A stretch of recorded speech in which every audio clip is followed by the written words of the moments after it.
For 70 years ago, our fathers brought forth upon this continent a new nation conceived in liberty and dedicated to the proposition that all men are created equal.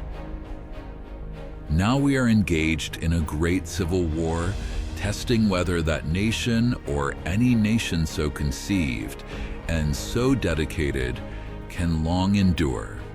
We are met on a great battlefield of that war.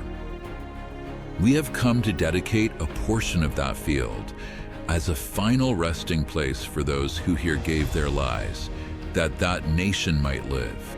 It is altogether fitting and proper that we should do this. But in a larger sense, we cannot dedicate, we cannot consecrate, we cannot hallow this ground. The brave men, living and dead, who struggled here, have consecrated it far above our poor power to add or detract. The world will little note, nor long remember, what we say here, but it can never forget what they did here. It is for us the living, rather, to be dedicated here to the unfinished work which they who fought here have, thus far, so nobly advanced.